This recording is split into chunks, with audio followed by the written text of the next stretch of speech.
მოამბე 10 საათზე პირდაპირ ეთერში ახალ ამბებს ნინო ვარდოსანიძე გაგაცნობ. საქართველო და მსოფლიო 2019 წელს ამ სახელწოდების კონფერენცია მიმდინარეობს ამ წუთებში ტექნოპარკში მონაწილეებს სიტყვით მიმართა საქართველოს პრემიერ-მინისტრმა მამუკა ბახტაძემ.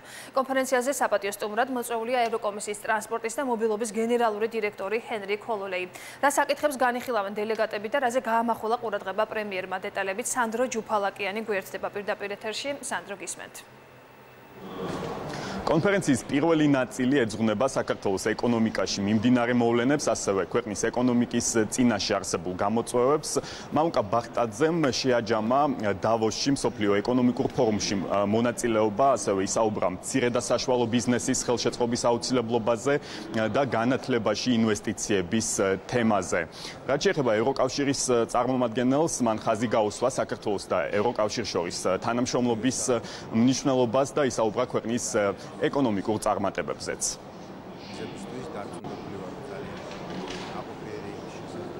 ჩვენთვის, როგორც ქვეყნისთვის, მთავარი აქტივი გახლავთ ჩვენი საზოგადოება, ჩვენი ადამიანები. მე არაერთხელ აღმინიშნავს, რომ დიახ, ჩვენ შეიძლება და ამას მოვახერხებთ იმ ეკონომიკური პოლიტიკით, რომელსაც ჩვენ ვახორციელებთ, რომ სიღარიბე შევამციროთ ქვეყანაში.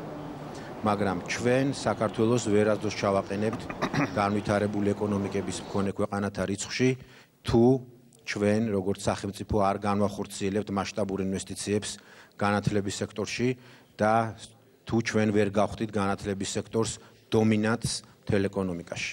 აი, როდესაც ამას შევძლებთ, ეს იქნება ერთადერთი ურყევი წინაპირობა იმისთვის, რომ საქართველო აუცილებლად ჩადგება განვითარებული ქვეყნების მქონე ქვეყანათა რიცხვში. ჩვენი თანამშრომლობის ხელმძღვანელი ასოცირებისა და თავისუფალი ვაჭრობის შეთანხმებები. ევროკავშირი ახორციელებს ინვესტიციებს საქართველოში, მათ შორის ტრანსპორტის სფეროში. მნიშვნელოვანია ურთიერთობების გაღრმავება.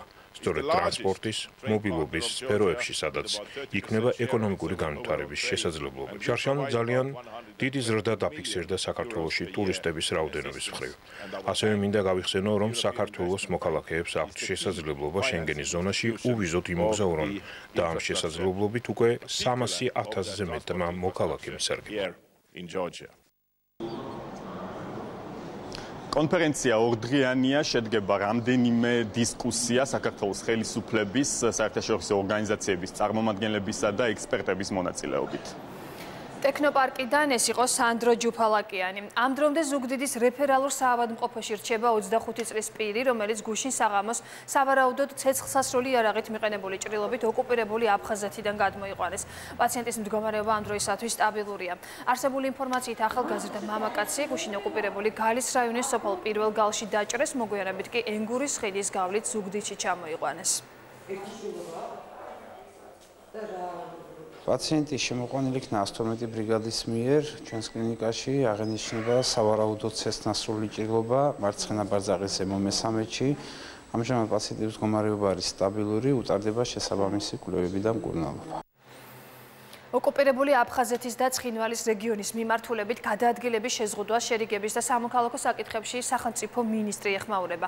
გედევან ციხელაშვილის განცხადებით, ოკუპირებულ ტერიტორიებზე ჰუმანიტარული კატასტროფაა და ყველაფერი კეთდება იმისთვის, რომ საოკუპაციო რეჟიმის მიერ დაწესებული შეზღუდვები რაც შეიძლება მალე მოიხსნას. შეგახსენებთ, რომ გრიპის ვირუსის მიზეზით ორივე საოკუპაციო რეჟიმმა ეგრეთ წოდებული საზღვარი ჩაკეტა. ვაკეთებთ ყველაფერს, რაც არის ჩვენს ხელთ. და არ დაგვაუწყდეს, რომ ოკუპაციის პირობებში ვართ ამ ტერიტორიებზე და მათ შორის გალისა და ახალგორის მოსახლეობაც, თუმცა ჩართულობის ყველა ინსტრუმენტი დღესაც მუშაობს, შეძლებს დაგვარად მუშაობს ცხელი ხაზი იმისთვის, რომ გადაუდებელი სამედიცინო დახმარების საჭიროების მქონე პირებისთვის შესაძლებელი იყოს ამ ეგრეთ წოდებული გამშვები პუნქტების გადაკვეთა. ჩვენი მთავარი ამოცანა ყველასთვის მოიხსნას ეს შეზღუდვები, რაც შეიძლება მალე. საქართველოს პრეზიდენტი აცხადებს, რომ ოკუპირებული ტერიტორიების საკითხსა და საოკუპაციო რეჟიმის მიერ ეგრეთ წოდებული გამშვები პუნქტების ჩაკეტვის თემაზე ბრიუსელში გამართულ ყველა შეხვედრაზე ისაუბრა. ამის შესახებ სალომე ზურაბიშვილმა სპეციალურ ბრიფინგზე განაცხადა, სადაც ოფიციალური ვიზიტი შეაჯამა.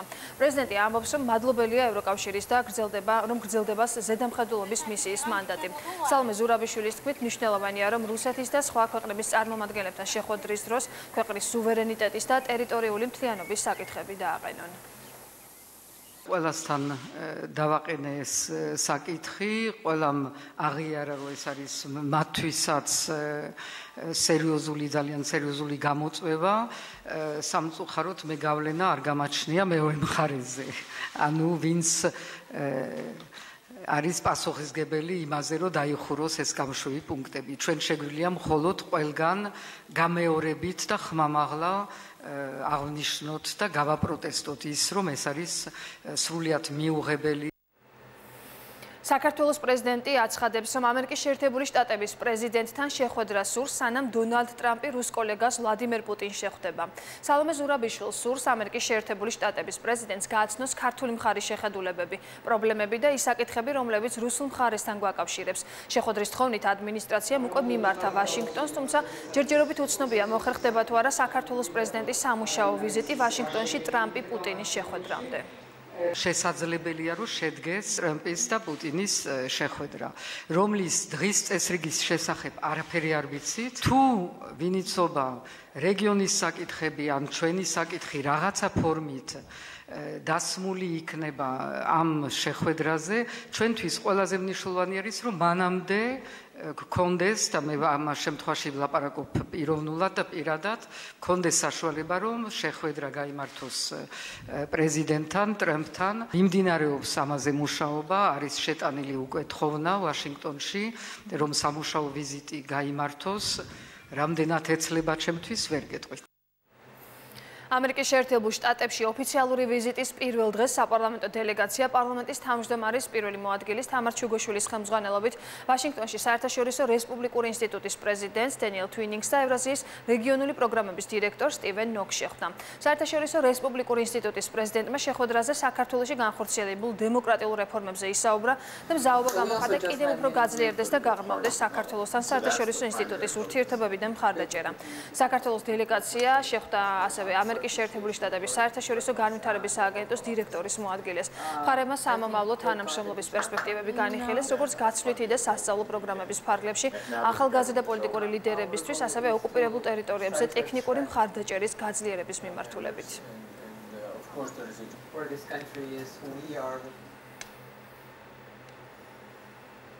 ფარულ ჩანაწერებთან დაკავშირებით დეპუტატ დავით ჭიჭინაძის და მისი რძლის გამოკითხვა გუშინღამით თითქმის 4 საათის განმავლობაში მიმდინარეობდა. საგამოძიებო უწყების შენობის დატოვების შემდეგ დავით ჭიჭინაძემ განაცხადა, რომ პირადი ცხოვრების შესაძლო ამსახველი ვიდეო მასალა მისმა რძალმა პირველმა ნახა სოციალურ ქსელში, რის შედეგადაც მამამთილს აცნობა. გამოკითხვის შემდეგ კომენტარი არ გაუკეთებია დავით ჭიჭინაძის ოჯახის წევრს.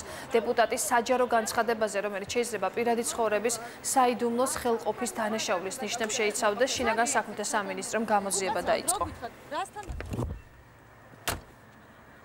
მივაწოდე უბრალოდ ჩვეულებრივად საიდან მივიღე ეს ინფორმაცია, ეს გაუზიარე. ჩემი რძლის Facebook-ზე ამოვარდა ეს და იმისგან მივიღე ეგ ინფორმაცია. რა ვიცი? არაფერს მე ვფიქრობ, რა ვიცი, ეს უკვე გამოძიების საქმეა და ის დაადგეს. საქართველოს გენერალურ პროკურატურაში ცოტნე გამსახურდიას ინტერესების დამცველ ადვოკატთან შეხვედრა გაიმართა.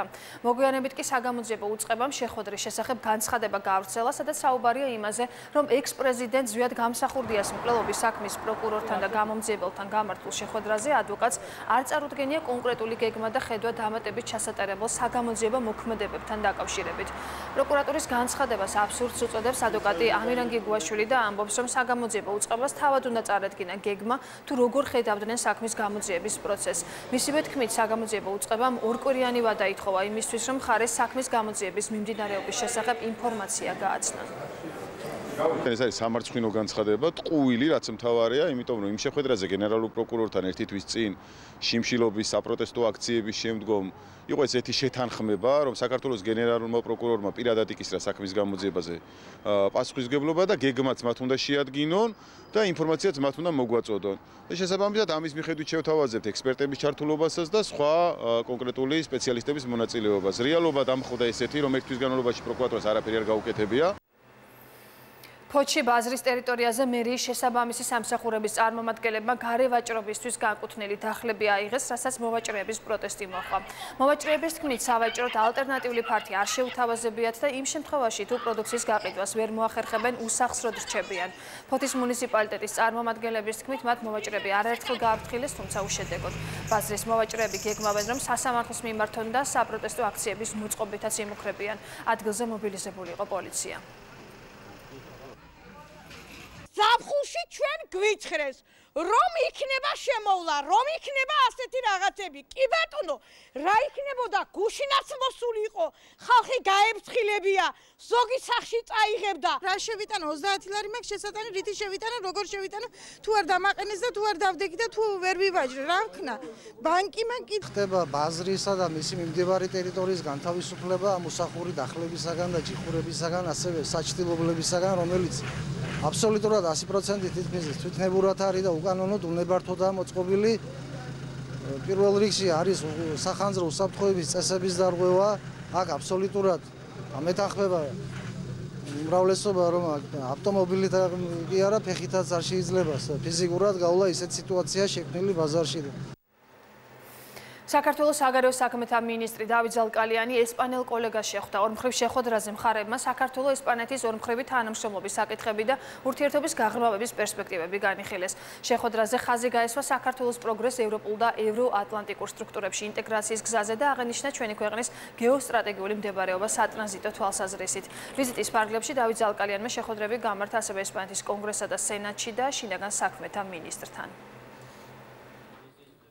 ჩემი ქვეყნის სახელით გამოხატავ გულწრფელ პატივისცემას ესპანეთის მთავრობის მიმართ საქართველოს სუვერენიტეტისა და ტერიტორიული მთლიანობის მხარდაჭერისთვის. ესპანეთი საქართველოს სანდო პარტნიორია საერთაშორისო ასპარესზე. ვაფასებთ ასევე საქართველოში ევროკავშირის მონიტორინგის მისიაში ესპანეთის მიერ შეტანილ წვლილს. აქვე მინდა აღვნიშნო საქართველოს მტკიცე მხარდაჭერა ესპანეთის სამეფოს სუვერენიტეტისა და ტერიტორიული მთლიანობის მიმართ მის საერთაშორისო აღიარებულ საზღვრებში.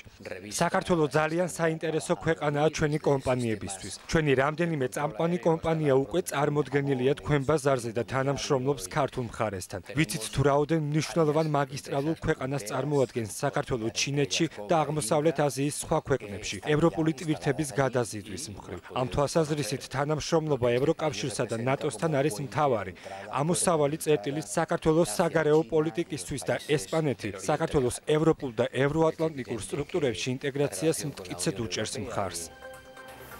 მოამბე დასრულებულია, მადლობა ყურადღებისთვის, ნახვამდის.